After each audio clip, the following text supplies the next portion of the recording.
Welcome to Odyssey Career Institute. In today's lesson, you'll learn what are verbs, what is simple present tense and its usage, how to use is, are, am, and what are the contractions of is, are, and am.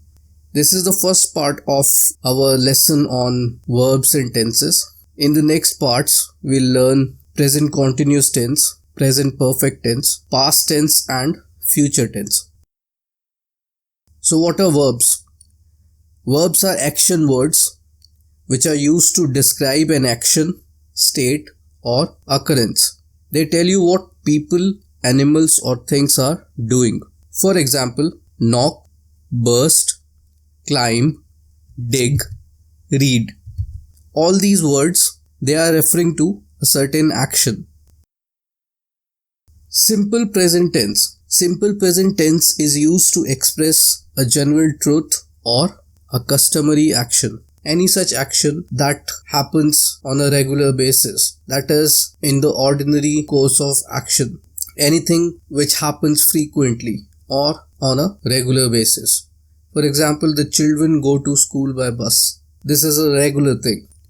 Similarly, in cases where there is a general truth like the sun rises in the east, in simple present tense, if the subject is singular, we put s or es after the verb. For example, in the case of the sun rises in the east, the verb is rise and we have put an s after rise. That is, it becomes rises. But if the subject is either first person or it's a plural, for example, the children, in that case, we use the verb as it is without putting an s or es. For example, in this case, we write it as the children go to school by bus. So go, the verb go is used as it is. Let's see some other examples of simple present tense. Mary enjoys singing. Here Mary is a singular and so we have put s after the verb enjoy. So it becomes Mary enjoys singing. Peter sometimes lends me his bike. Cows eat grass. Now this is a general truth that cows eat grass.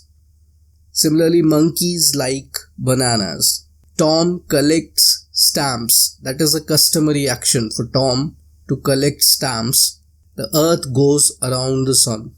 Another general truth. We also use simple present tense when we talk about things that are planned for the future. Now, although we are talking about the future, but still we are using the simple present tense to talk about future. Now, you might ask a very obvious question here, which is, why don't we use future tense here?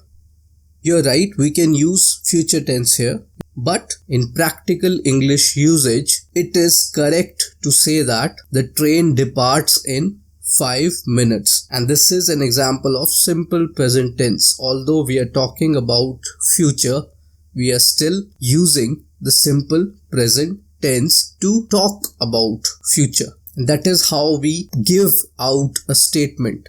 It means that we are emphasizing upon a thing that is very certain. When we are talking about a certainty, when we are talking about such occurrence which is going to happen, no matter what, that is when we can use simple present tense for things which are planned for the future. For example, the train departs in 5 minutes. Similarly, in this sentence, the new supermarket opens next Friday. It is a certainty that the new supermarket will be opened next Friday. We can say that the new supermarket opens next Friday. We can say that the new grammar book comes out in October. Or granddad retires next year. So in all these examples, there is a certainty and all these sentences are statements that are going to be true. Is, are, am. The words is, are, and am are simple present tense of the verb be. Now be is a verb which is very commonly used, and is, are, am are the simple present tense of the verb be.